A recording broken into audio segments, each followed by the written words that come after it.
everyone, once again we are starting with the new practice session for electrical and electronic communication science.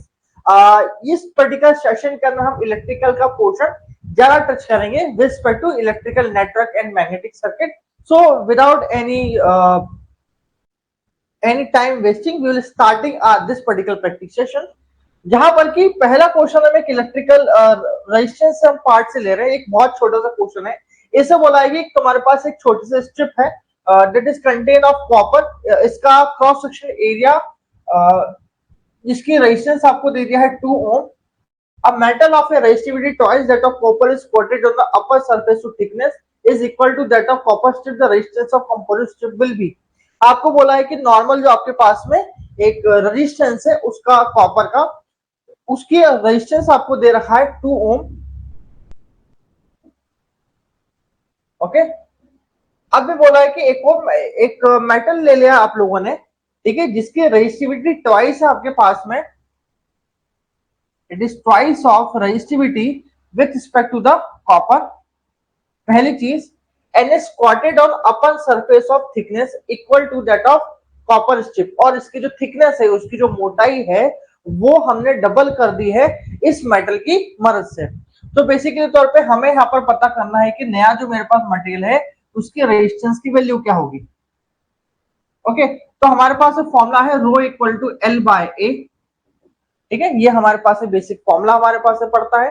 यहाँ पर बोल दिया क्योंकि हमने यहाँ पर हमारी थिकनेस को, बेसिकली हमारी जो थिकनेस है उसके ऊपर एक डबल लेयर लगाई है, तो हमारा जो एरिया ऑफ क्रॉस सेक्शन है वो बेसिकली तौर पे डबल हो जाएगा मेरे पास में. सो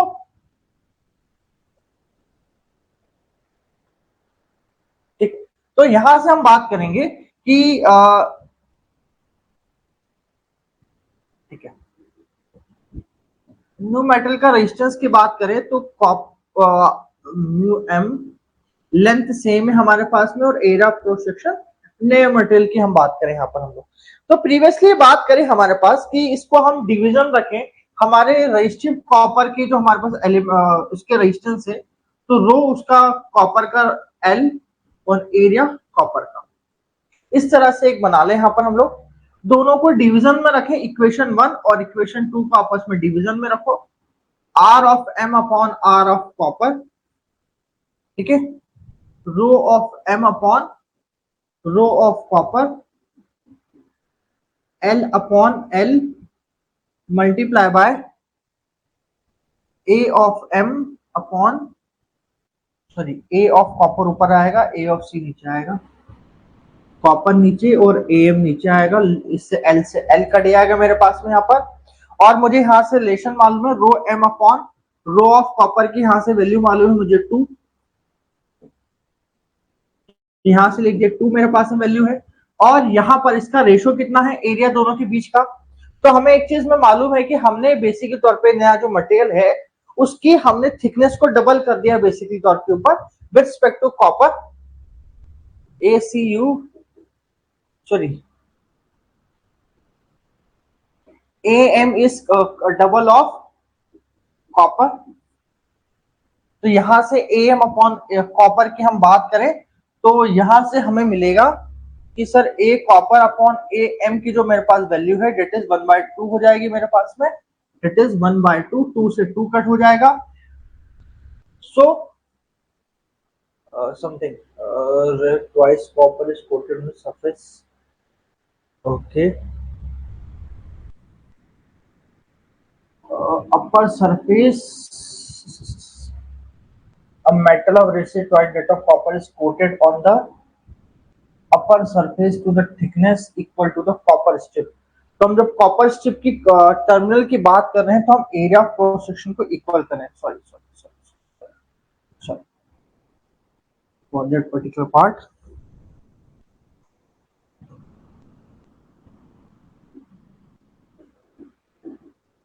अब यहां पर जब हमने अपर सरफेस की थिकनेस की ये लोग बात कर रहे हैं इस पर्टिकुलर केस के अंदर, तो यहाँ पर हमें ये चीज समझना पड़ेगा कि यहाँ पर हमारी जो कॉपर स्ट्रिप है उसका एरिया कितना बढ़ रहा है. देखिए इन सेंस के अंदर तो हम उसकी रेडियस के बारे में बात करने की कोशिश करेंगे यहाँ पर. तो यहाँ पर हम बोल रहे हैं कि इसका जो वैल्यू है रिस्पेक्ट टू कॉपर एलिमेंट की हम बात करेंगे इसकी एम की रिस्पेक्ट टू कॉपर के रिस्पेक्ट में हम लोग बात करना चाहते हैं कि इनके बीच का एक रिलेशन फाइंड आउट करना चाहते हैं। और सिर्फ इतना पार्ट हमें इस पार्ट से समझना है कि अपर कनेक्शन, अपर हमारी थिकनेस सरफेस के ऊपर हमने थिकनेस डबल कर दी तो उससे क्या फायदा होगा। सो इन दैट पर्टिकुलर केस कभी कॉपर, ये ध्यान दीजिएगा कि यहाँ पर आपका रेक्टेंगुलर क्रॉस सेक्शन एरिया है बेसिकली तौर के ऊपर आपका इस तरह का सरफेस एरिया है और यहाँ पर इसकी थिकनेस इस तरह से डबल कर दी गई है यहाँ पर।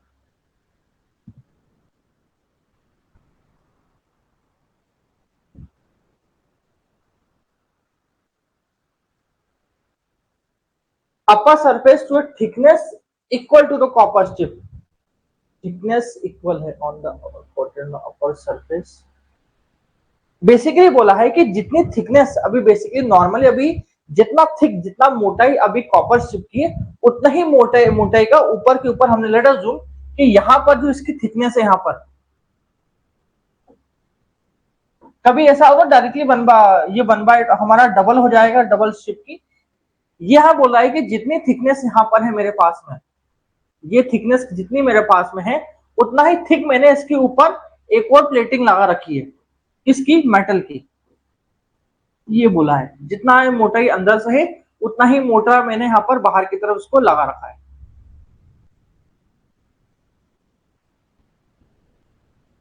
यहाँ पर उतनी ही मोटाई मैंने ले रखी है यहाँ पर मेरे पास। तो एरिया शुड बी डबल। तो according to me the answer should be variable enough. तो यहां से मेरे हिसाब से जो आना चाहिए इन दोनों का जो एरिया है वो आपस में डबल हो जाना चाहिए, इक्वल हो जाना चाहिए। इसके हिसाब से आपस में ये कैंसल हो जाना चाहिए और ये आ जाना चाहिए आपके 2 टाइम हो जाना चाहिए यहाँ पर। तो आर एम की वैल्यू जस्ट डबल हो जानी चाहिए यहाँ पर मेरे पास में। तो it should B 4 ohm, but answer should not be variable. So one of the answer should be 4 ohm आना चाहिए यहाँ से। Okay, one of the answer should be 4 ohm.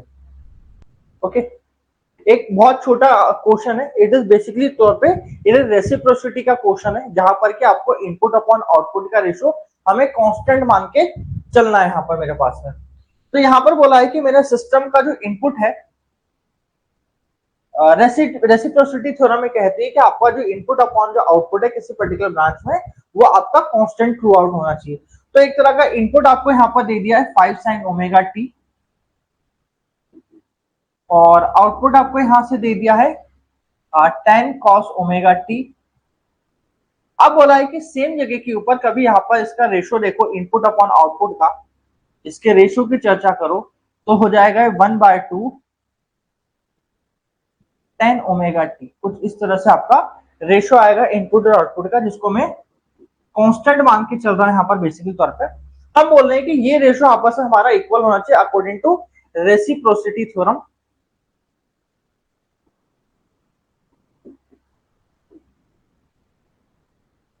ठीक है, तो हम बोल रहे हैं कभी इस रेशो को कभी इक्वल रखना है, दैट इज 1/2 10 ओमेगा टी को। और जबकि हमें बोल दिया है कि आपका वन ऑफ द इनपुट जो मेरे पास में है वो मेरे पास में क्या है 10 cos ओमेगा टी है, तो आपको ये पता करना है कि इसका आउटपुट क्या होगा।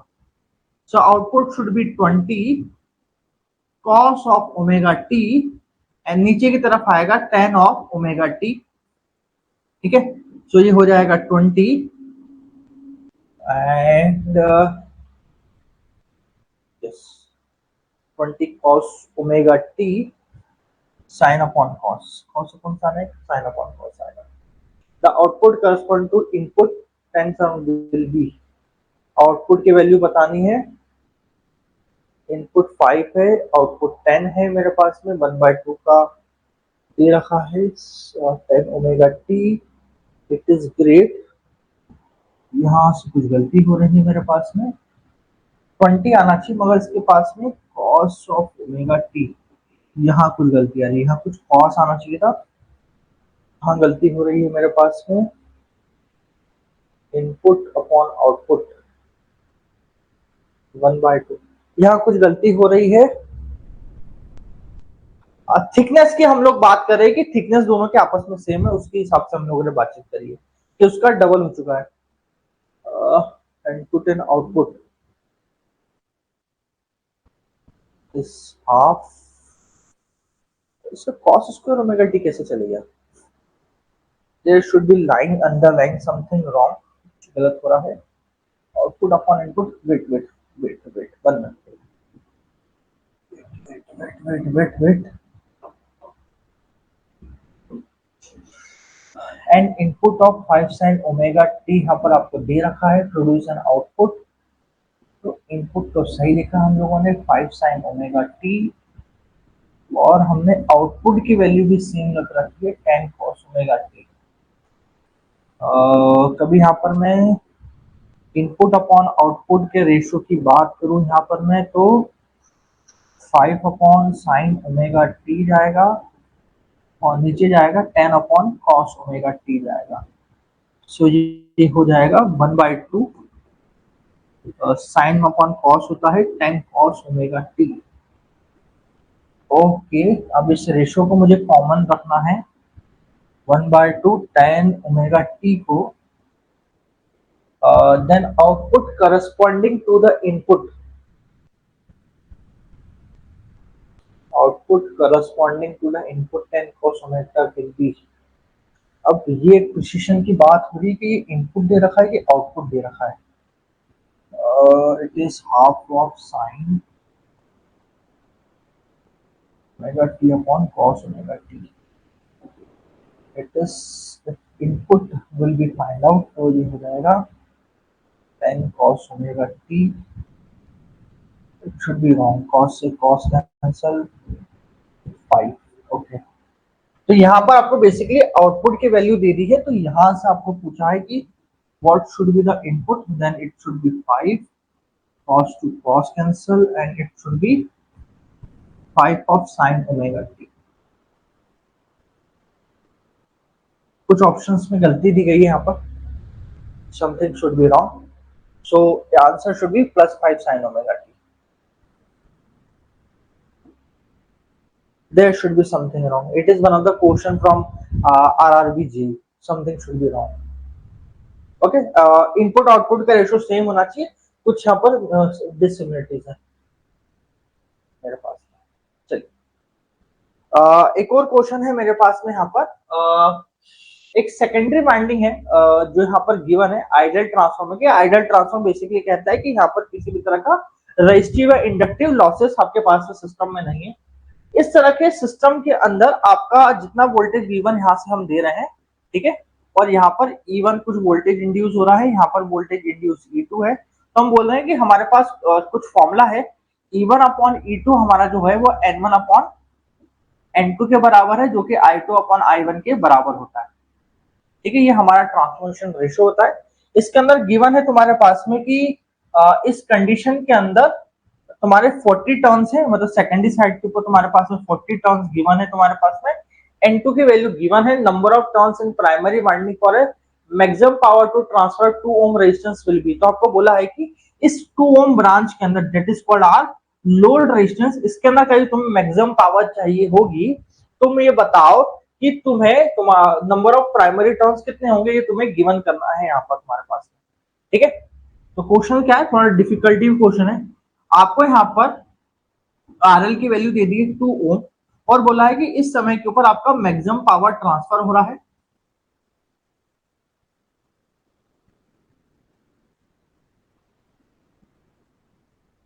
ठीक है, तो आपको यहां से N1 की वैल्यू फाइंड आउट करके देनी है। It is one of the question. तो देखिए, हमें इस क्वेश्चन को पता करने के लिए हमें पता होना चाहिए कि हमारा मैक्सिमम पावर थ्योरम क्या बोलता है कि वह जो लोड रेजिस्टेंस है, मेरा जो इंटरनल रेजिस्टेंस है ओवरऑल सर्किट का, उसके इक्वल होना चाहिए, मतलब RL इक्वल टू RTH की वैल्यू होना चाहिए। इट मींस कि यहाँ पर जो 8 ओम की वैल्यू है ये मेरी 2 ओम के बराबर हो जाएगी। जब ये रेफर्ड हो जाएगा मेरी सेकेंडरी साइड के ऊपर, तो हम बोल देंगे कि हमारा दोनों साइड के ऊपर हमारा मैक्सिमम पावर ट्रांसफर हो चुका है। तो हमें बात करें कि हम इस साइड के ऊपर, जो प्राइमरी साइड के ऊपर हमारे पास जो रेजिस्टेंस R1 है, उसको किस तरह से सेकेंडरी साइड के ऊपर लेके आए। तो इसके लिए हमारे पास में सेकेंडरी साइड के ऊपर ट्रांसफर करने के लिए हमारे पास जो फॉर्मूला है, दैट शुड से दैट कि R1 की जो वैल्यू है उसको N2 अपॉन N1 से आप रेफर कर दो। उसको कैसे हम फाइंड आउट करते हैं, तो इसका फॉर्मूला आप लोगों को मैंने याद करवाया था, जहां पर हम बात कर रहे थे कि यही जो फॉर्मूला था ये वाला कि E1 upon E2 multiply by I2 upon I1 से मल्टीप्लाई करूं तो क्या होगा, N1 अपॉन N2 का होल स्क्वायर हो जाएगा, जो कि बेसिकली किसके इक्वल होगा, R1 अपॉन R2 के इक्वल होगा। तो बेसिकली तौर पे कभी R1 की वैल्यू को मेरे को सेकेंडरी साइड पर रेफर कराना है तो बेसिकली इसको R2 के बराबर करना होगा मुझे। तो R2 के बराबर करना है तो N2 अपॉन N1 से क्या कर दूं, उसको मैं होल स्क्वायरिंग से मल्टीप्लाई करा दूं। सो मुझे कभी इस R1 को सेकेंडरी साइड पर रेफर कराना है, ठीक है, तो यहां पर इसको मैं लिख लेता हूं कि मुझे R1 डैश बनाना है बेसिकली तौर के ऊपर। तो ये मेरा जो R1 की वैल्यू है N2 अपॉन N1 के होल स्क्वायर के मल्टीप्लाई हो जाएगी। R1 की वैल्यू 8 है, N2 गिवन है मेरे पास 40, N1 की वैल्यू मुझे फाइंड आउट करनी है मेरे पास में यहाँ पर। और ये चीज मुझे मालूम है यहाँ पर हमारे मैक्सिमम पावर थ्योरम के कंडीशन से कि यहाँ पर मेरे पास में मैक्सिमम पावर कंडीशन के हिसाब से कि मेरे पास में RL की वैल्यू RTH के बराबर, इट मींस RL की वैल्यू R1 डैश के बराबर है बाय मैक्सिमम पावर थ्योरम की कंडीशन के द्वारा, ठीक है। तो यहां से डायरेक्टली पता कर सकता हूं RL की वैल्यू कितनी गिवन है मेरे पास में, 2 ओम गिवन है, R1 डैश गिवन है 8 into 40 upon N1 of whole square, N1 के होल स्क्वायर से मल्टीप्लाई करा दो आप इसको। यहाँ पर जब इसको मल्टीप्लाई कराओगे इस क्वेश्चन के अंदर, स्पेस नहीं है ना, ठीक है, तो आप ये करोगे, यहां से जाएगा ये 4 टाइम, तो ठीक है, 1/4 इज इक्वल टू 40 का होल स्क्वायर अपॉन N1 का होल स्क्वायर। इसके ऊपर इसका रूट की वैल्यू उधर लेके चल जाओ तो यहाँ पर मेरे पास हो जाएगा 1/2 इंटू 40 बाय N1, और N1 को यहां से हम लोग पता कर लेंगे कि ये N1 की वैल्यू हो जाएगी मेरे पास 80। नंबर ऑफ टर्न्स कितने हो जाएंगे मेरे पास में यहाँ पर, 80 टर्न्स हो जाएंगे मेरे पास। तो आंसर कौन सा होगा यहाँ पर मेरे पास में, आंसर होगा ये। ओके, इस तरह से हम सॉल्यूशन कर सकते हैं। मैक्सिमम पावर थ्योरम लगाने के लिए हमने बेसिकली रेफर करा है हमारी प्राइमरी साइड से सेकेंडरी साइड पे हमने वैल्यू को रेफर करने की कोशिश की है।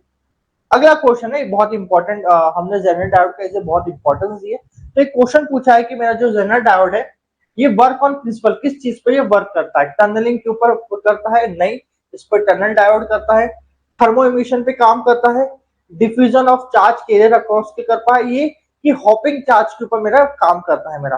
Just give me answer.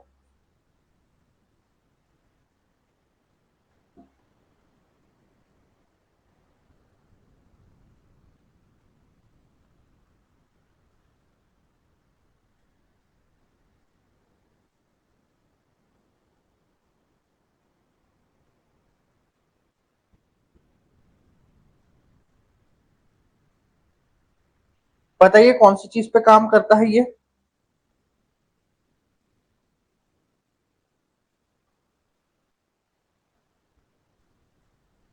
क्या ये टनलिंग पे काम करता है मेरा ये,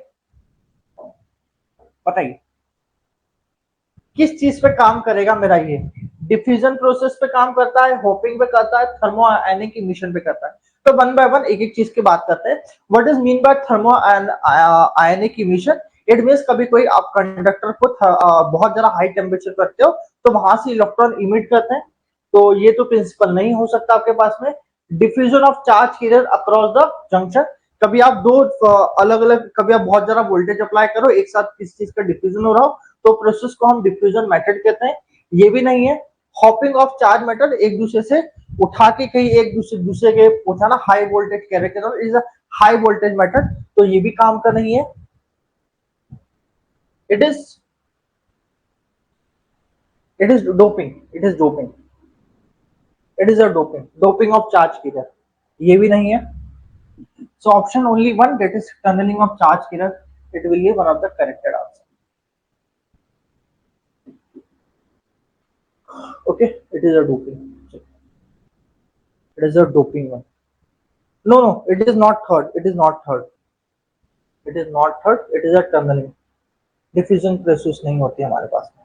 next one of the question जहां पर कि हम बात करते हैं कि इलेक्ट्रोमैग्नेटिक इंडक्शन का एक बेसिक प्रिंसिपल है, जस्ट इस तरह के क्वेश्चन आपको आ सकते हैं कि आपको ये पूछा गया है कि आपको ये पर्टिकुलर जो स्टेटमेंट है कहाँ अप्लाई करता है कि in all case of electromagnetic induction and EMF induce will cause a current to flow in a close circuit in such a direction that magnetic field which is caused by current will oppose the change in product. So one of the most important law that is called Lenz law.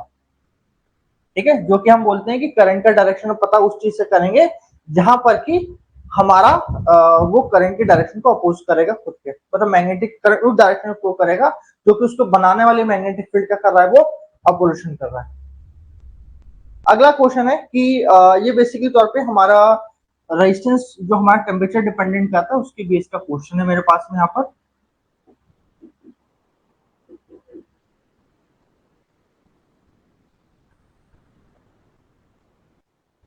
यहाँ पर हम बात करें कि मेरे पास में दो टेम्परेचर कोफिशिएंट है जिसको मैं अल्फा 1 और अल्फा 2 के नाम से यहाँ पर रिप्रेजेंटेशन यहाँ पर कर रहा हूँ। तो बोला है कि in what ratio should be the wire made of this material to connected in series so that have a overall temperature coefficient of this. तो बोला है कि तुम्हारे पास दो टेम्परेचर कोफिशिएंट है 0.004 और एक दे रखा है अल्फा इज इक्वल टू 0.002।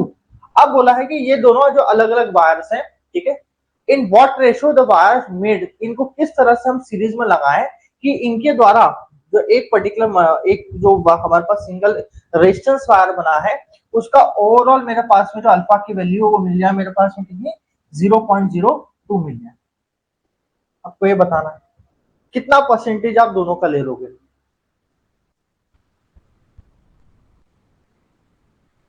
ये क्वेश्चन है, मजेदार क्वेश्चन है, करके देखिएगा, थोड़ा मैथमेटिकल क्वेश्चन है। Please try this question. इस क्वेश्चन को ट्राई करने की कोशिश करें आप लोग, थोड़ा मैथमेटिक्स लगेगा, इसके अलावा कुछ नहीं लगना है आपको, ठीक है। ध्यान दीजिएगा कि आपका जो मटेरियल है हो सकता है कि उसका हम यहाँ एजम्पशन करेंगे टेम्परेचर जो चेंज हो रहे हैं वो इट शुड बी सेम, और हम रेजिस्टेंस की वैल्यू R1 जो इनिशियल है वो सेम रख के चल रहे हैं यहाँ पर हमारे पास, और इनके बीच का रेशियो की बात कर रहा है, ठीक है, 1 plus alpha 1 upon T2 minus T1 और R2 dash R double dash R1 1 plus alpha 2 upon T2 minus T1। इन चीजों को हम लोग मान के चले कि सेम होगा, R1 सेम होगा, T2 माइनस T1 सेम होगा, और ये चेंज होगा जिस कारण की सिर्फ R2 डैश और R2 डबल डैश मेरे सिर्फ चेंज हुए मेरे पास में। इसको नाम चेंज भी कर सकते हो, इसको आप A लिख लो, रेजिस्टेंस ए और रेजिस्टेंस बी नाम ले लो, और बोला है कि दोनों जो रेजिस्टेंस है उनको दोनों को मैंने ऐड करा है तो एक इक्विवेलेंट रेजिस्टेंस मुझे यहाँ पर मिला है ए और बी को ऐड करके, जिसकी वैल्यू कुछ इस तरह से कि R1 1 plus alpha equivalent T2 minus T1 which is equal to both of this R1 1 plus alpha T2 minus T1 and add कर लो फर्दर इसको आप यहाँ पर R1 is equal to 1 plus alpha 2 T2 minus T1, ठीक है।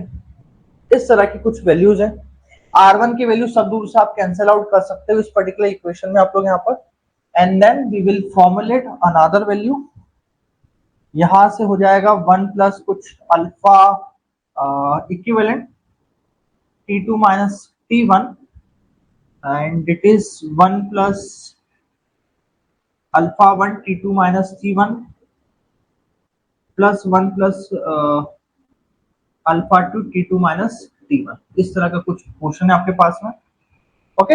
इन दोनों को जब सीरीज में करा है तो 1 की वैल्यू इसके 1 के माइनस हो जाएगी तुम्हारे पास में, यहाँ पर जो यहाँ से वैल्यू रेंजिंग तुम्हारे पास में बचेगी, अब सारी के सारी वैल्यू रख दो जहां जो तुम्हारे पास में गिवन आउट थी, ताकि हम वैल्यू रेंजिंग के अंदर थोड़ी आसानी हो सके हमारे पास में, ओके। तो 1 की वैल्यू से हमारे पास में बची है वन मोर इम्पोर्टेंट थिंग जो मैंने यहाँ से भूल गया हूं मैं आपके पास में, इस पर्टिकुलर इक्वेशन में जो मुझे डालना भूल गया हूं मैं, आपको यहाँ पर ये नहीं बताया गया है कि दोनों जो वायर हैं वो कितने रेशो में रखा गया है।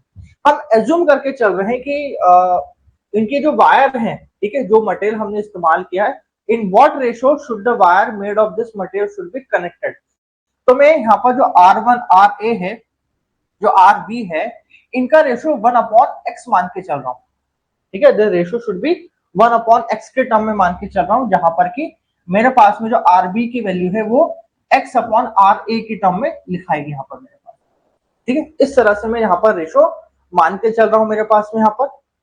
ओके, इस तरह के रेशियो में रखा हुआ मेरे पास में। तो यहां पर मैं मान के चलता हूं इसे कि जो RA है वो x टाइम कुछ मेरे RB से कनेक्टेड है।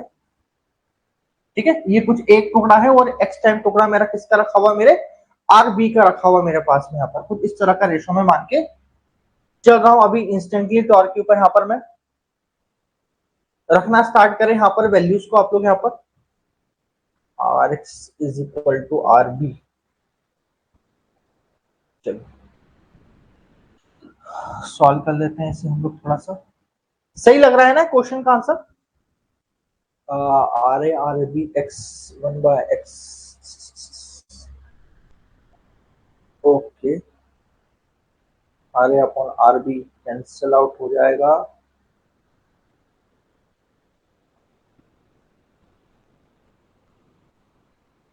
ओके, ये इंटरनल तौर पे नहीं जाएगा ये, तो यहाँ से RA/RB का रेशो मुझे यहाँ से सब चाहिए ना। To wire made of this connected in series so that have overall temperature coefficient कितना होगा। तो इनके रेशो को मुझे देखना पड़ेगा ना, किस रेशो मुझे लगाया है इसे। RA/RB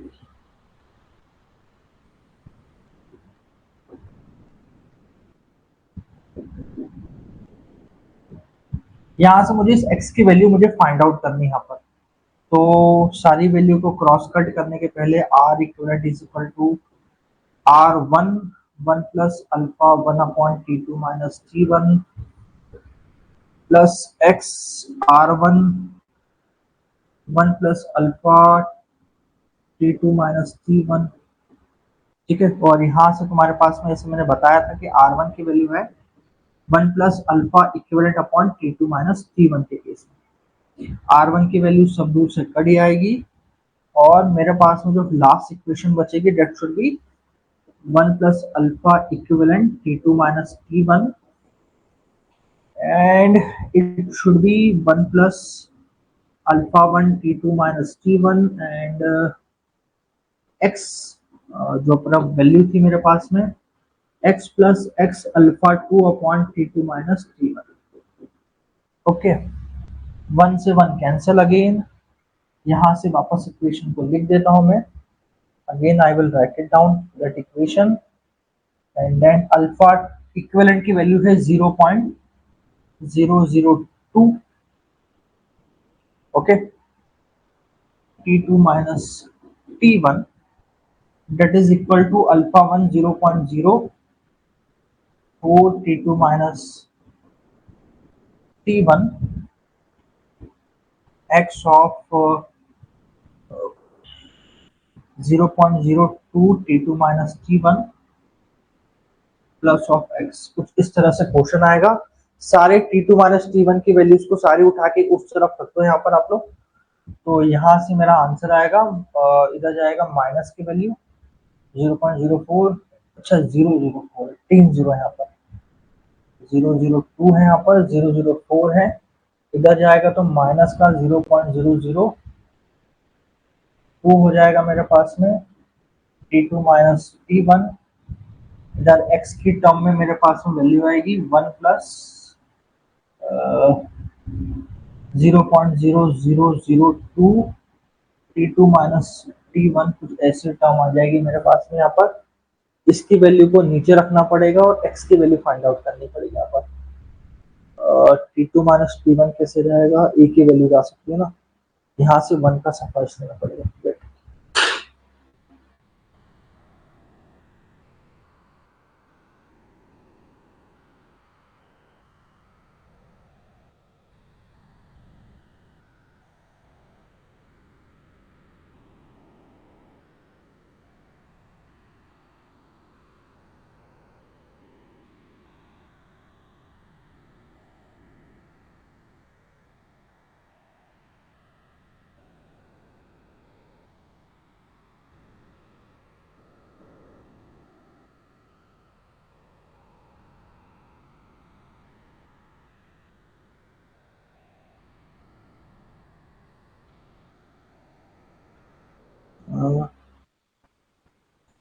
मोर और लेस सही जा रहे थे, मोर और लेस सही जा रहे थे। एक्स को लेके हमने गड़बड़ी कर दी यहाँ पर, मोर और लेस सही जा रहे थे, एक्स को लेके गड़बड़ी कर दी हमने यहाँ पर।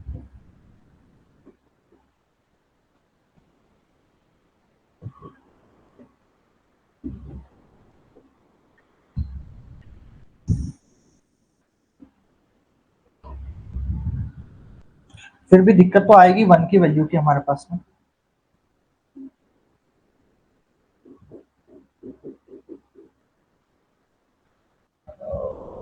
दिक्कत तो ऊपर आएगी यहाँ पर, यहाँ पर हो जाएगा मेरे पास में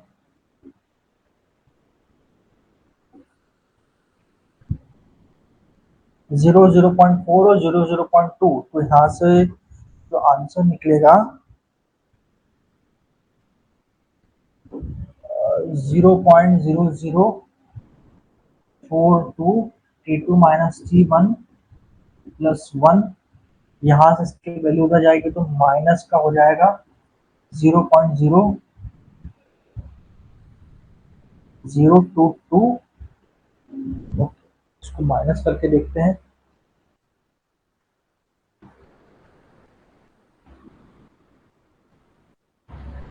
-0.002 माइनस 0.0042। ओके, माइनस की वैल्यू आ जाएगी T2 minus T1 is equal to 1। और यहाँ से T2 अपॉन T1 की वैल्यू यहाँ से फाइंड आउट कर सकता हूँ, ताकि हम R1 R2 की वैल्यू पता कर सकें। तो यहाँ से T2 अपॉन T1 की वैल्यू हो जाएगी माइनस ऑफ 0.0022, यह आंसर आ जाएगा। और यहाँ से अब इजीली हम लोग किसी वैल्यू का हम रेशो पता करना चाहते हैं, आर ए और आरबी का हम रेशो पता करना चाहते हैं, तो यहाँ से इजीली निकाल सकते हैं।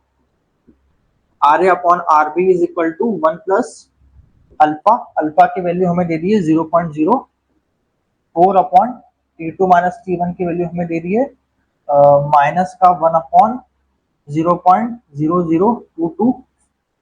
और नीचे मेरे पास वैल्यू है 1 प्लस 0.0002 माइनस अल्फा 0.0022।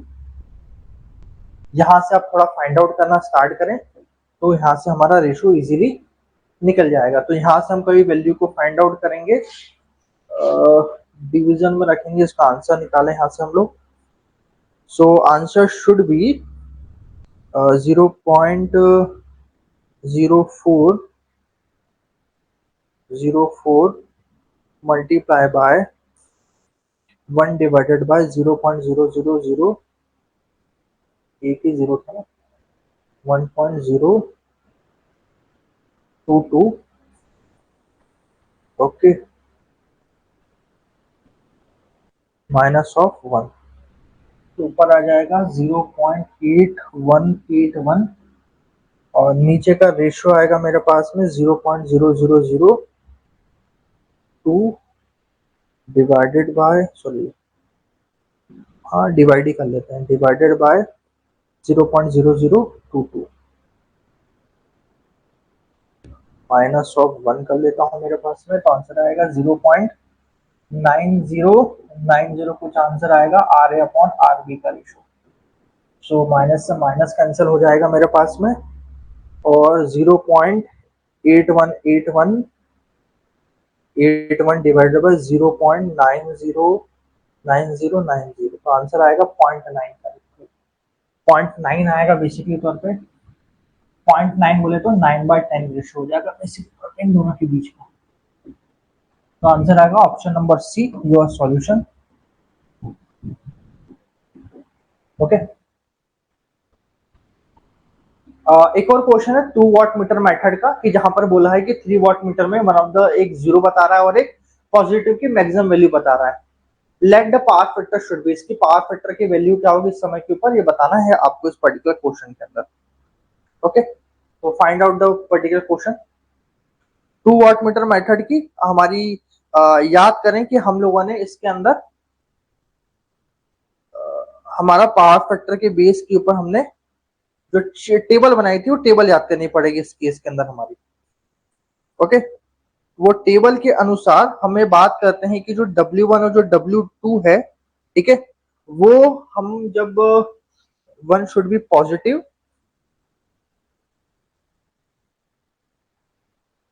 जहां पर एक मेरा पॉजिटिव हो, एक मेरा 0 हो जाए वैल्यू मेरे पास में, और एक मेरा पॉजिटिव नेचर का हो, तो ये मेरा जब फाई की वैल्यू 60 डिग्री होगी तभी मेरा बना होगा।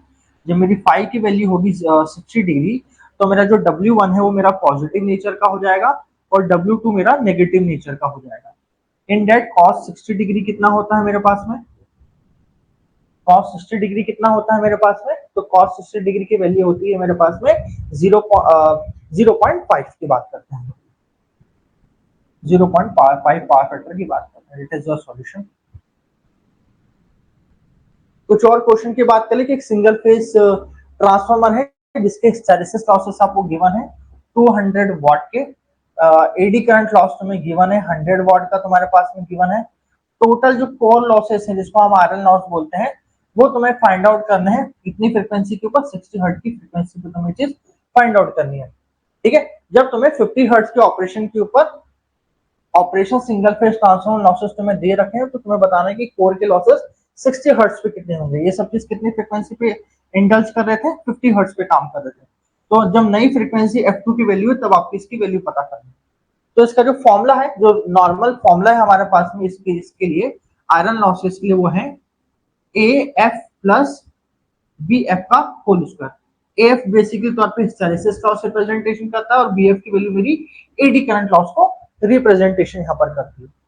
ठीक है, तो हमें पता करना है कि फ्रीक्वेंसी के चेंज के ऊपर मेरे टोटल लॉसेस कैसे चेंज हो रहे हैं मेरे पास में। तो हम जब 50 हर्ट्ज की फ्रीक्वेंसी की बात करें तो मेरे पास में यहाँ पर 200 प्लस 100 300 वॉट के मेरे पास में लॉसेस आए थे मेरे पास में यहाँ पर टोटल आयरन लॉसेस। अब जब मेरे पास में 60 हर्ट्ज हो चुका है तो दोनों में क्या चेंज आए, तो जो हिस्टेरिसिस लॉसेस हैं वो डायरेक्टली प्रोपोर्शनल कर रहे हैं मेरी फ्रीक्वेंसी पर डिपेंडेंट कर रहे हैं। ओके, यहां से मुझे मालूम पड़ चुका है। तो अब मैं हिस्टेरिसिस लॉसेस को WH1 और WH2 के हिसाब से लिखूं कि फ्रीक्वेंसी डिपेंडेंट है मेरे पास में, और यहां से मैं डायरेक्टली प्रोपोर्शनल का साइन हटा के लिखूं, प्रीवियस फ्रीक्वेंसी 50 हर्ट्ज थी और नेक्स्ट मेरी कितनी है 60 हर्ट्ज मेरे पास में। तो WH2 की मैं यहां से बात करूं तो ये मेरे पास में हो जाएगी प्रीवियस हिस्टेरिसिस लॉस के ना 6/5 का मल्टीप्लीकेशन हो जाएगा। इट मींस मेरे पास में 200 को 6/5 से मल्टीप्लाई करेंगे तो हो जाएगा 440, ये हो जाएगा 240 वॉट मेरा आंसर आ जाएगा, one of the hysteresis loss मेरे पास में यहाँ पर। अब एडी करंट लॉस की बात करूं यहाँ पर मैं, तो एडी करंट लॉस मेरी फ्रीक्वेंसी के डायरेक्ट स्क्वायर के प्रोपोर्शनल होता है। WE1 अपॉन WE2 एक 50 हर्ट्ज की और एक 60 हर्ट्ज की मैं बात करूं फ्रीक्वेंसी की का होल स्क्वायर है मेरे पास में बेसिकली, पर भी ध्यान दीजिएगा। तो हमें बात करेंगे जो एडी करंट के लॉसेस है मेरे पास में, तो हम बोलेंगे ये मेरे WE1 से 36/25 के अंदर मल्टीप्लाई होंगे मेरे पास में। तो एडी करंट लॉस 100 है तो एक 36/25 से करें तो 25 4 से डिवाइड करेगा मेरे पास में, तो हो जाएगा 36 into 72 144। ओके, तो 144 को यहाँ मल्टीप्लाई कर लीजिए आप लोग, यहाँ पर 384 यहाँ पर मेरे पास आंसर आएगा। That is your solution. Okay, कुछ और सॉल्यूशंस की बात करें, जैसे एक लॉजिक गेट का मेरे पास में क्वेश्चन है मेरे पास में। इस लॉजिक गेट के क्वेश्चन के अंदर आपको वाई के आउटपुट की वैल्यू पता करनी है। तो ध्यान दीजिएगा इस तरह के क्वेश्चंस के अंदर कि ये आपके पास में नॉर गेट है, ये भी मेरे पास में एक तरह का नॉट गेट है। नॉट गेट क्यों, क्योंकि इसने दोनों चीजों को शॉर्ट सर्किट, एक तरह का नॉर गेट है जिसकी आपकी जो प्राइमरी इसकी जो इनपुट साइड है वो शॉर्ट सर्किट है। तो हम बोले कि जब नॉर गेट को कभी प्राइमरी साइड से शॉर्ट सर्किट कर लेते हैं तो इस तरह का नॉट गेट की तरह परफॉर्म करता है मेरे पास में। ये भी एक तरह का नॉर गेट है मेरे पास में, ठीक है, ये भी एक नॉर गेट है मेरे पास में। यहाँ पर ये मेरे पास में और है, ओनली और गेट नहीं है, सिर्फ और है मेरे पास में। ये भी एक तरह का मेरे पास में नॉट गेट यहाँ पर दिया हुआ है मेरे पास में, और ये मेरे पास में आपस और गेट गिवन है मेरे पास, ठीक है। ये यहाँ पर इस तरह की वैल्यूज गिवन है, ठीक है। तो पता ही है जब ये और है, ये और है और ये नॉट है, तो पता ही आउटपुट कैसा होगा। तो फ्राउड इसके आउटपुट की वैल्यूज लेते हैं। यहां से हमने ए को दिया, ये ए यहाँ पर आया, ए यहाँ पर आया, बी की वैल्यू यहाँ पर फुलफिलमेंट हुई ए और बी। हम बात करें कि ए और बी का कभी आउटपुट दे तो क्या होगा, ए डॉट बी का होल कॉम्प्लीमेंट। ठीक है, यही कि यही बी की वैल्यू हमने नीचे दी और सी की वैल्यू यहाँ पर आई है, बी और सी की यहाँ पर वैल्यू आई है। तो यहां से जो आउटपुट मिला है मेरे पास में बी डॉट सी का होल कॉम्प्लीमेंट मिला है। सी की वैल्यू फर्दर मेरे नोट गेट में गई है, तो सी जो मेरे पास में था ये सी का क्या हो चुका है, कॉम्प्लीमेंट हो चुका है मेरे पास में। यहाँ पर ए आया था तो ए का कॉम्प्लीमेंट हो चुका है, ए कॉम्प्लीमेंट बन चुका है मेरे पास में। यहाँ पर आगे फर्दर बात करें कि यहाँ पर मेरे पास दो आ रहे हैं, ए डॉट बी का होल कॉम्प्लीमेंट और यहाँ आ रहा है बी डॉट सी का होल कॉम्प्लीमेंट। ठीक है, ये मेरे और गेट के ऊपर जाएगा और दोनों वैल्यूज मेरे पास में ऐड हो जाएगी। तो और गेट पे क्या ऐड होगा, ए डॉट बी का whole complement plus B dot C का होल कॉम्प्लीमेंट, इस तरह से एडिशन आएगा। इसको मैं एक्स की वैल्यू में यहां ले रहा हूं, यहां से एक्स आ रहा है, यहां से ए डैश आ रहा है और यहां से सी आ रहा है, और यहां से जब तीनों का एडिशन होगा तो क्या होगा, X plus A bar plus C bar. तो हमारा जो आउटपुट फॉर्मूला होगा ए डॉट बी का whole complement, B dot C का whole complement, X dot A bar plus C bar, ये तुम्हारा इस तरह का आउटपुट फंक्शन लिखाएगा। आगे बात करें कि एक तरह का PMC permanent magnetic coil instrument है, इसका one of the major advantage क्या है, तो हम ध्यान दीजिएगा। वन ऑफ द मेजर इसका जो एडवांटेज हो high torque to weight ratio, one of the major advantage होता है। ठीक है, scale of volt meter is uniform, हमारी यूनिफॉर्म स्केल कब पाई जाती है किसी भी के अंदर, तो ध्यान दीजिएगा हमारा मूविंग आयरन इंस्ट्रूमेंट हो या इलेक्ट्रोमैग्नेटिक मूविंग कॉइल हो, उन सभी हमें नॉन यूनिफॉर्म हमारे पास में स्केल मिलती है। ठीक है, क्योंकि वो हमारे डायरेक्टली प्रोपोर्शनल होते हैं हमारे उसके स्केल के, it mean basically I square के प्रोपोर्शनल होते हैं मेरा उसका डिफ्लेक्शन। तो बेसिकली तौर पर ये मूविंग आयरन हमारा मूविंग आयरन के अंदर भी ये नहीं है और ये हमारे ईएमसी मीटर के लिए भी नहीं है, और इंडक्शन का प्रिंसिपल तो वैलिड नहीं होता है। तो हम बात करते हैं कि ये हमारे से पीएमसी मीटर की हमारी यूनिफॉर्म स्केल्स मिलती है। नेक्स्ट क्वेश्चन, एक क्वेश्चन बेसिक तौर पे हमने इस तरह क्वेश्चन पहला भी करें, यहाँ पर एक एल इक्विवेलेंट मुझे चाहिए था, इसका फॉर्मूला था प्लस माइनस 2m, मेरे पास क्वेश्चन था। L1 की वैल्यू, L1 L2 की वैल्यू तुम्हें यहाँ पर दे दी 2 मिली हेनरी है, 4 मिली हेनरी गिवन है तुम्हारे पास में, और बोल दिया इस तरह का जो कॉम्बिनेशन है एज ए डिफरेंशियल कनेक्शन है, जो बोल दिया है ये किस तरह कनेक्शन है, डिफरेंशियल कनेक्शन। इट मींस यहाँ पर माइनस की साइन की वैल्यू लगेगी। ठीक है, एडिटिव कनेक्शन नहीं है मेरे पास में, तो यहाँ पर म्यूचुअल इंडक्टेंस की वैल्यू दे दी 0.15। ठीक है, इट मीन से बता रहा है कि यहाँ पर जो पोलरिटीज किस तरह की है, कि एक के अंदर इंटरिंग के अंदर डॉट दिख रहा है और एक के अंदर लिविंग के अंदर मेरे पास में डॉट प्रोडक्ट दिखाई दे रहा है। तो 6 milli henry minus 0.3 milli henry, तो आंसर आ जाएगा तुम्हारे पास में यहाँ पर 5.7 मिली हेनरी अप्रोक्सीमेटली। तो option number A is right, it is your solution. अगला, एक ओपन सर्किट टेस्ट के अंदर हम क्या डिटरमाइन करते हैं, तो हमने कहा था कि ट्रांसफार्मर के दो लॉसेस होते हैं, एक होते हैं मेरे इलेक्ट्रिकल के अंदर, एक होते हैं फुल हमारे आयरन लॉसेस, एक होते हैं कॉपर लॉसेस। हम जो हमारे आयरन लॉसेस होते हैं they are no load losses, तो उसको फाइंड आउट करने के लिए हमें ओपन सर्किट टेस्ट लगाना पड़ता है। और हमारे जो फुल लोड लॉसेस होते हैं जिसको हम हमारे शॉर्ट सर्किट पर डिपेंड करते हैं या फिर लोड डिपेंडेंट होते हैं, तो शॉर्ट सर्किट टेस्ट से डिपेंड करते हैं। तो यहाँ पर हम हमारे बेसिक के तौर पे कोर के लॉसेस या फिर हमारे आयरन लॉसेस को हमने यहाँ से डिफाइन करते हैं। कोर लॉसेस को हम लोग आयरन लॉसेस भी कहते हैं या फिर हम उसको नो लोड लॉसेस भी कहते हैं हमारे पास में। इसको हम हमारे ओपन सर्किट टेस्ट से हम लोग फाइंड आउट करते हैं। ठीक है, अगला, इस पर्टिकुलर सर्किट के अंदर आपको पता करना है कि कितना करंट यहाँ पर फ्लो कर रहा है इस सर्किट के अंदर।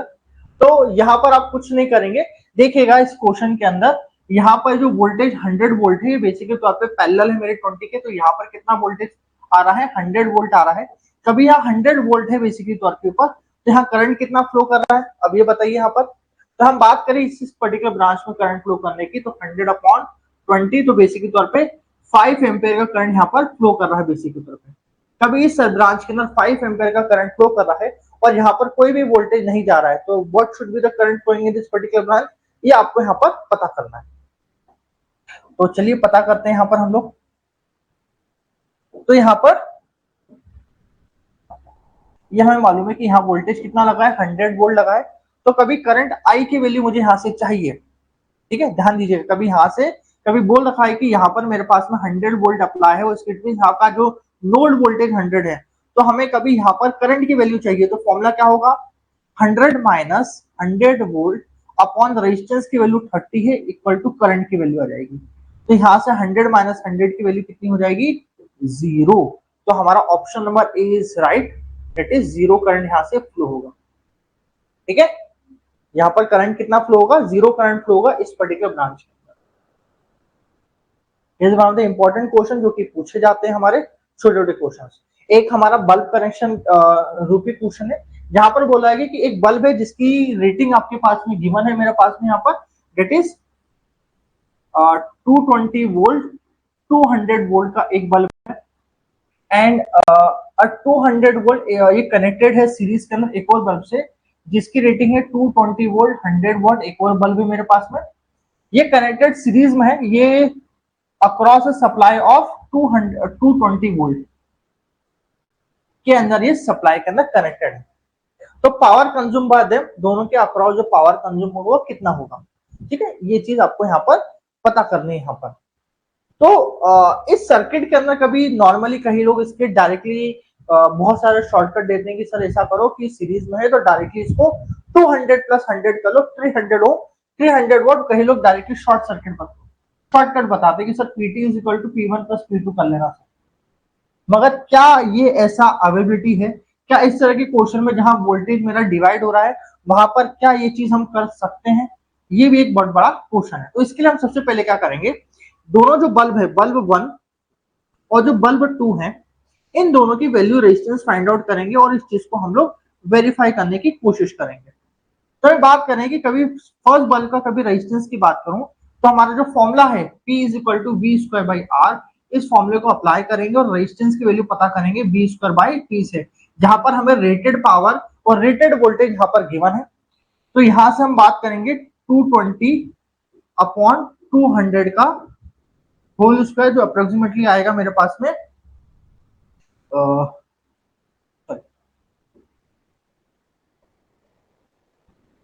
220 का होल स्क्वायर अपॉन 200, तो आंसर आएगा 22 होल स्क्वायर डिवाइडेड बाय 2। इस तरह से तुम्हारा कुछ आंसर आएगा मेरे पास में, यहाँ पर ऊपर के सारे जीरो कैंसिल आउट हो जाएंगे। R2 के लिए आंसर आएगा मेरे पास में 220 का होल स्क्वायर अपॉन 100, तो यहां से आ जाएगा 22 का होल स्क्वायर अपॉन 1, और 22 का होल स्क्वायर कितना होता है मेरे पास में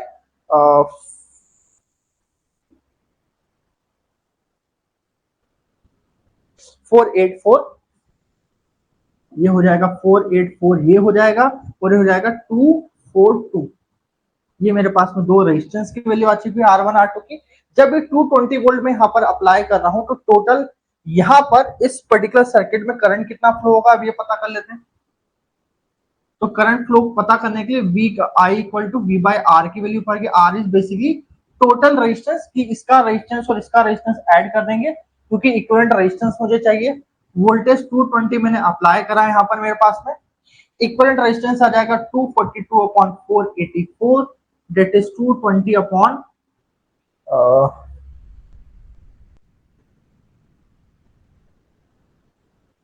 726, और answer should B 220 divide by 726, it is 0.03030 कुछ एम्पियर करंट तुम्हारे पास में यहाँ पर आएगा। अब ये जो करंट है इससे आप पता करो यहाँ से कि ये करंट की वैल्यू आ चुकी है, तो बल्ब 1 और बल्ब 2 में जो हम पावर एक्सपेक्ट कर रहे हैं इस पर्टिकुलर वोल्टेज लगाने के बाद सेम आ रहा है कि नहीं आ रहा है।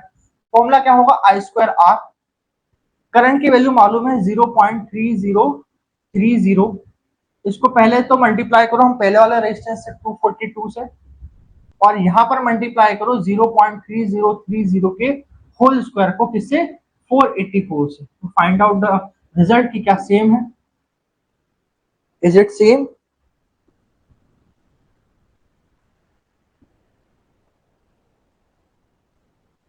या फिर आई स्क्वायर आर पता कर सकते हो बेसिकली तौर पे।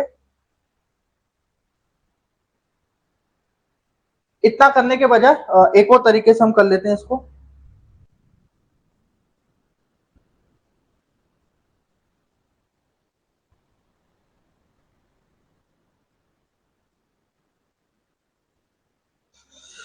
इतना इतना सब करने के बजाय टोटल पावर पूछिए तो हम ऐसा कर लेते हैं, हमारे पास में वोल्टेज गिवन है और रेजिस्टेंस की वैल्यू हमारे पास आ चुकी है, तो टोटल हम यहाँ से पावर एक का फॉर्मूला जो हमारे पास में PT is equal to V square by R equivalent से निकाल लेते हैं। टोटल वोल्टेज 220 हमने लगाया है और R इक्विवेलेंट मेरे पास में आ चुका था 726, यस 726 आ चुका था, तो निकाल लेते हैं 220 into 220 divide by 726, it is answer आएगा 66.66 वॉट। ठीक है, ये हमारा आंसर आएगा, that is option number B, that is our solution. Okay, अगला क्वेश्चन ये बोला है कि हमारी जो करंट की वैल्यू है, हमारी करंट की वैल्यू चेंज हुई है, इसको हम एज्यूम करके चल रहे हैं आई है मेरे पास में, जिसकी वैल्यू चेंज हुई है 2 एम्पेयर से कितना चेंज हुआ है 4 एम्पेयर हुआ है। इसके लिए जो मुझे टाइम की वैल्यू दी है वो 0.05 सेकंड लगे हैं इसके लिए मुझे यहाँ पर। तो मुझे पूछा है कि ईएमएफ इंड्यूस जो यहाँ पर हुआ है ई की वैल्यू वो 8 वोल्ट इंड्यूस हुए, तो पूछा है कि यहाँ पर एल की वैल्यू कितनी होगी, पूछा है यहाँ पर। तो हमारे पास एक फॉर्मूला है LI equal to N pi, one of the formula जो हमारे पास में डिग्रेडेड फॉर्मूला है हमारे पास में, इससे हम एक चीज निकाल सकते हैं मेरे पास में यहाँ पर। तो जो कि हमारी फॉर्मूला देती है हमारी ईएमएफ इंड्यूस का LdI/dt। ठीक है, ये डेकोरेटिव हमें फॉर्मूला देती है ईएमएफ इंड्यूस का, जो ये गिवन कराती है कि मेरे पास में ई जो ईएमएफ इंड्यूस दे रखा है 8 वोल्ट, इंडक्टेंस एल की वैल्यू नहीं दे रखी है, rate of change of current कितना है, तो 2 एम्पीयर का करंट चेंज हुआ कितनी देर में 0.05 सेकंड के अंदर।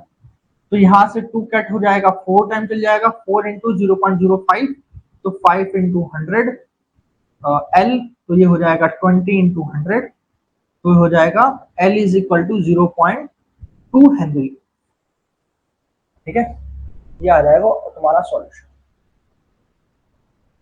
कुछ और क्वेश्चन है, यहाँ पर मुझे इक्विवेलेंट कैपेसिटेंस की वैल्यू चाहिए इस पर्टिकुलर सर्किट में। तो ध्यान दीजिएगा, जब हम कैपेसिटेंस की बात करते हैं तो हम जब सीरीज सर्किट की बात करते हैं तो ये एज ए पैरेलल इक्विवेलेंट की तरह काम करता है। ठीक है, रेजिस्टेंस के पैरेलल इक्विवेलेंट की तरह काम करता है, C1 multiply by C2 upon C1 plus C2। और जब हम इसके पैरेलल इक्विवेलेंट की हम लोग बात करते हैं, it will act as a resistance series circuit, जहां पर की दो चीजों का एडिशन हो सकता है। ठीक है, ये अंतर होता है इसके अंदर। तो कभी यहाँ पर मेरे पास में सर्किट है जहां पर की दो जो ऊपर की कैपेसिटेंस है वो सीरीज में है, तो बेसिकली इसका इक्विवेलेंट निकलेगा C/2, नीचे भी कितना है C/2। अब ये दोनों चीज आपस में कैसी दिख रही है पैरेलल में, तो C/2 प्लस C/2 मेरे पास में आंसर आएगा इसका equivalent C। That is your solution, that is your solution.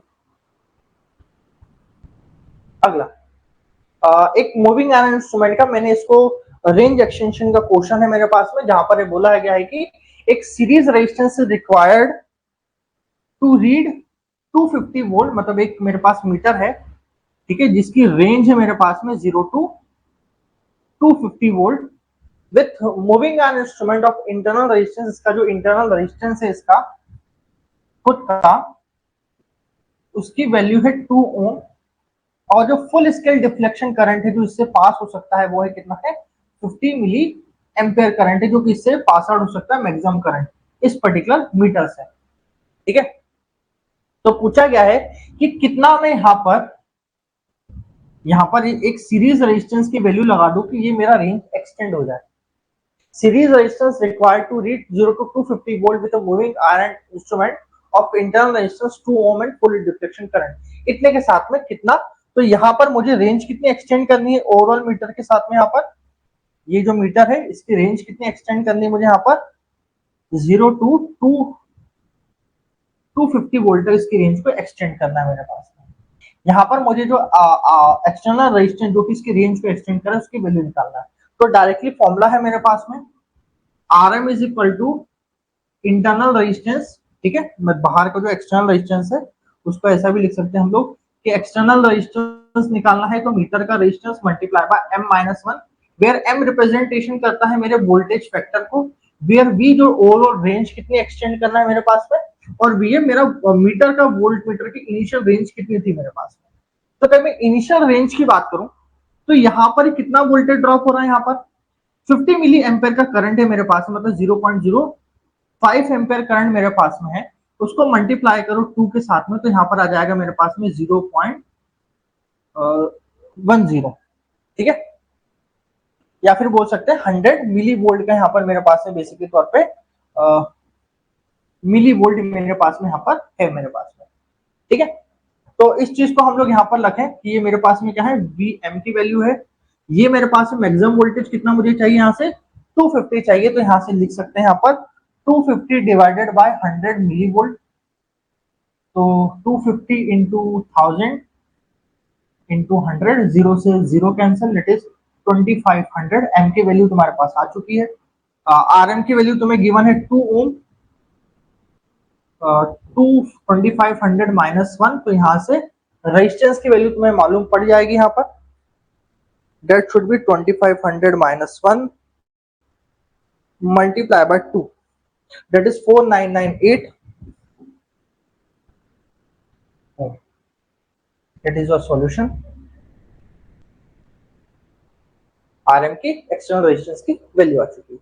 इसी तरह कुछ और क्वेश्चन, एक ओपेम का क्वेश्चन है मेरे पास में। इस ओपेम के क्वेश्चन में यहाँ पर जो हम समिंग और जो हमने सबसेक्शन पढ़ा है उस तरह का क्वेश्चन है। यहाँ पर ये बोला गया है कि तुम्हारे पास में दो वोल्टेज V1 और V2 मैंने यहाँ से अप्लाई करे, तो यहाँ से आउटपुट चाहिए। जब मेरे पास में जो इंटरनल रेजिस्टेंस उसकी वैल्यू दे रखी है 10 किलो ओम और 20 किलो ओम यहाँ से गिवन है मेरे पास में, इसका जो RF है 1 है, उसकी वैल्यू एक गिवन है मेरे पास में 20 किलो ओम। तो सबसे पहले इसके आउटपुट 1 W01 इसको लिख लेता हूं यहाँ पर, और एक मेरे पास इक्वेशन जो एक साइड को ओपेम है इसको ओपेम 1 मान लेता हूं, इसको मैं सबसे पहले सॉल्व करता हूं, ठीक है। इस ओपेम 1 को मैं सॉल्व करना चाहूं तो यहां से जो मैं डायरेक्टली इक्वेशन लिख सकता हूं इस चीज के लिए, that should be output V0, क्योंकि यहाँ पर मैंने इसको अपनी जो टर्मिनल है वो इन्वर्टिंग टर्मिनल पे लगा रखा है, minus of RF V1 upon आपके पास में है 10 किलो ओम प्लस V2 और सेकेंडरी साइड पर है 20 किलो ओम मेरे पास में, ओके। RF मेरे यहाँ पर दे रखा है इस पर्टिकुलर क्वेश्चन के अंदर। ध्यान दीजिएगा, मेरे जो क्वेश्चन का इस तरह का जो क्वेश्चन है समिंग का, ये जो मेरा है ये समेशन टाइप का ओपेम है मेरे पास में, जहां पर दो वोल्टेज का मैं आउटपुट निकाल सकता हूं, जिसका जो फंडामेंटल जो आउटपुट है वो ऐसा लिखता है कि इनपुट जो वोल्टेज है मेरे पास में उसको लिखता हूं माइनस ऑफ RF, और जितने भी वोल्टेजेस हैं, ठीक है, V1 upon R1, V2 upon R2, ये सब आपस में ऐड हो जाते हैं मेरे पास, ठीक है। इस तरह से मेरा कुछ होता है। तो इसको मैं यहाँ से डायरेक्टली आप लोगों की इक्वेशन लिख रहा हूँ यहाँ पर मैं एक साइड के ऊपर। तो यहाँ से V01, एक जो मेरा आउटपुट है V01 यहाँ जो मिल रहा है उसकी वैल्यू लिख रहा हूं मैं यहाँ पर कि 20 kilo ohm V1 upon 10 kilo ohm V2 upon 20 kilo ohm. Kilo सारे कैंसिल हो जाएंगे, जीरो की वैल्यू बाहर आके कैंसिल हो जाएगी, तो यहां से जो आउटपुट वैल्यू मुझे यहाँ मिलेगी V0 की वैल्यू मिलेगी 2 upon V1 plus V2 bye 2। ये आंसर मिलेगा मुझे यहाँ से V01 का। अब ये जो इनपुट है वो लग चुका है मेरे आगे वाले ओपेम के ऊपर, ठीक है, और ये भी समीशन मेरे पास में आउटपुट है। तो समीशन वाले में एक और लगा सकते हैं कि V0 चाहिए सर आपको, तो यहां से जो V01 है, ठीक है, पहले तो RF लिख दो 10 किलो ओम, ठीक है। V0 जो 1 है, जो आपके पास में आंसर आया था 2 V1 प्लस V2 बाय 2, उसको लिखो, उसके नीचे उसका रेजिस्टेंस की वैल्यू लिखो 10 के, नीचे है V3, उसके नीचे है 5 किलो ओम का रेजिस्टेंस, ठीक है। इस तरह से इक्वेशन लिखो यहाँ पर। यहां से 10 की वैल्यू को कॉमन करो यहाँ से, जैसे यहाँ पर हमने यहाँ पर यहाँ से बेसिकली जैसे 10 बाहर निकाला था वैसे यहाँ से हमें 5 की वैल्यू को बाहर निकालना है। 10 के अपॉन 5k की वैल्यू को मैं बाहर से यहाँ से निकालू मैं 2v1 अपॉन v2 बाई 2, यहाँ से 2 आ जाएगा और यहाँ से सिर्फ v3 की वैल्यू बचेगी, ठीक है। तो यहाँ से 2 बचा, इसको फर्दर सॉल्व करो, 2 इंटू सॉल्व करो तो ये हो जाएगा 2v1 प्लस v2 बाई 2, और ये 2 की वैल्यू ऊपर फर्दर मल्टीप्लाई हो जाएगी बाय v3, 2 से टू कैंसल मेरे पास में, तो ये हो जाएगा 2v1 plus v2 by 2 plus v3 is equal to, ये जो भी आउटपुट था मेरे पास में, फर्दर इधर एडिशन कराऊंगा मैं यहाँ पर, तो जो आंसर आएगा that should be 2v1 plus v2 plus 2v3, और ये जो 2 की वैल्यू आपस में ऊपर नीचे कैंसिल आउट हो जाएगी। जो आंसर फाइनल मेरे पास में यहाँ बचेगा for this particular voltage this should be 2v1 plus v2 is equal to 2v3। It is the solution for v0। ये आंसर आएगा, कौन सा ऑप्शन सही है मेरे पास में, ठीक है। माइनस की वैल्यू कैसे आ गई, ओके सॉरी, यहां से आउटपुट है माइनस में था, sorry sorry sorry sorry sorry, ये आउटपुट माइनस में था, सॉरी सॉरी, आउटपुट माइनस में जाएगा, ये माइनस में जाएगा, ये वैल्यू माइनस में रहेगी, ये वैल्यू माइनस में रहेगी, थोड़ी गलती कर दी यहाँ पर मैंने, ये माइनस में जाएगा, ओवरऑल फंक्शन माइनस में जाएगा, ये बाहर भी माइनस में है मेरी वैल्यू, ये बाहर तो माइनस था ही सही, ओवरऑल के अंदर जो ऊपर जाएगा तो ये -2, यहाँ पर थोड़ा ठीक करना पड़ेगा मुझे, यहाँ पर थोड़ा solution,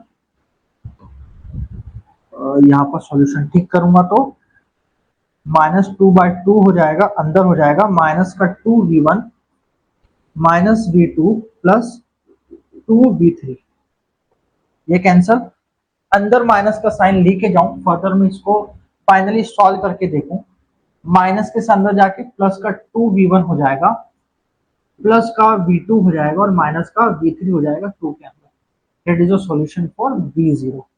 okay, so option number your first is right.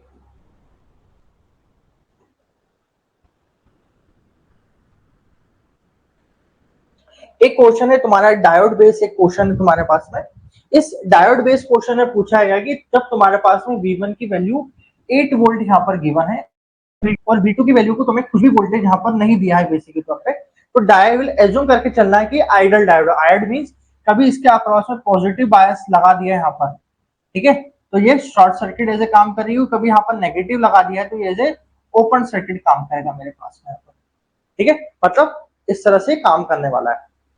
तो यहाँ पर ये बोल रहे हैं कि जब इसको 8 वोल्ट अप्लाई कर दिया गया है इस पर्टिकुलर सर्किट को मेरे पास में, तो यहाँ पर ये एज ए शॉर्ट सर्किट काम कर रहा है और यहां से सर्किट घूमते हुए यहां जा रहा है, और क्योंकि यहां पर मैंने कोई भी वोल्टेज नहीं लगाया है तो ये अभी एज ए ओपन सर्किट की तरह काम कर रहा है, अभी यहाँ पर कोई भी करंट फ्लो नहीं कर रहा है, यहां से कोई भी वोल्टेज अप्लाई नहीं कर रहा है मेरे पास में। तो इस डायोड जो एक्चुअली सर्किट अभी किस तरह से दिखाई देगा, एक रेजिस्टेंस से है, एक रेजिस्टेंस से है, और ये यहाँ पर सर्किट दिखाई दे रहा है, यहाँ से 8 वोल्ट अप्लाई करा है, 1 किलो ओम है, यहाँ पर 10 किलो ओम है मेरे पास में, इस तरह से सर्किट दिखाई दे रहा है, ठीक है। तो यहाँ पर बोला कौन सा डायोड कंडक्ट करेगा, तो सिर्फ D1 डायोड मेरा कंडक्ट करेगा, D2 डायोड कंडक्ट नहीं करेगा।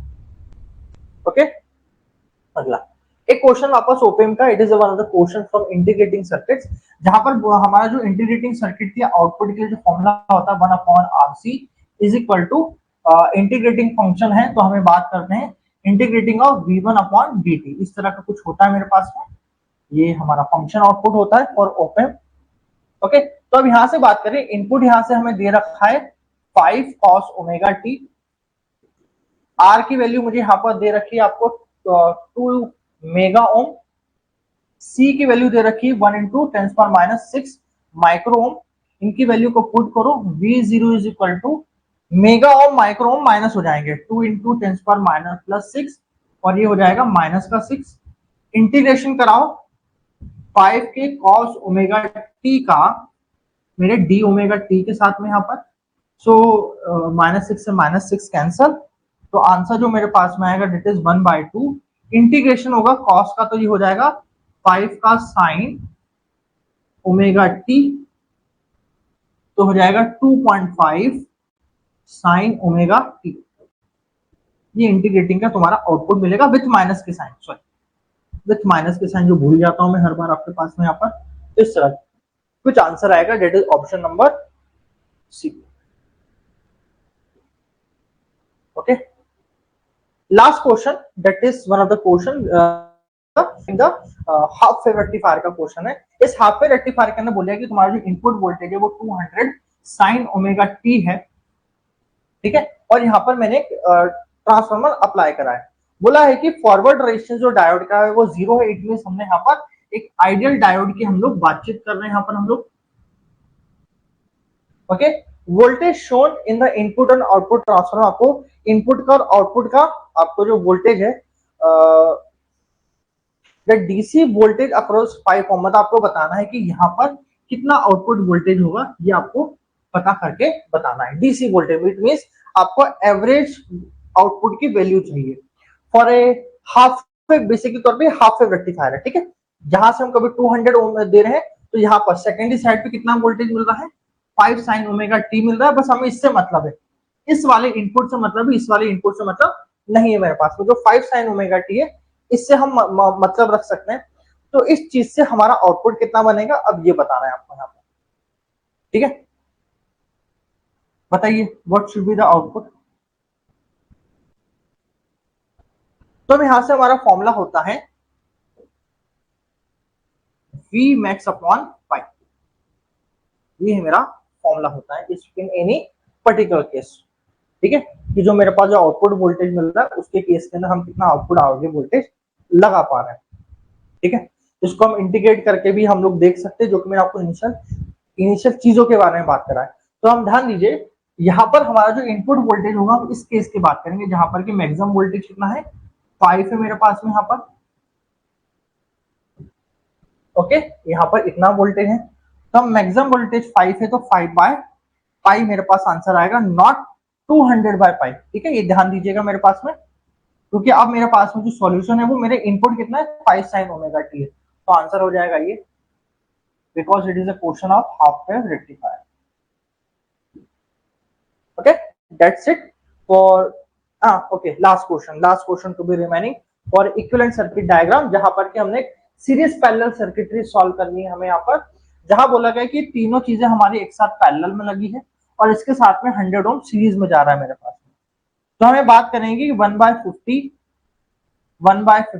और 1/75 एक साथ पैरेलल में लगे हुए मेरे पास में। ओके, कभी इनका मैं कॉमन लू, मेरे पास 50 और 75 का मेरे पास में, तो मैं डायरेक्टली इसको मैं 25 से डिविजन कर सकता हूँ 2 और 3 के केस में।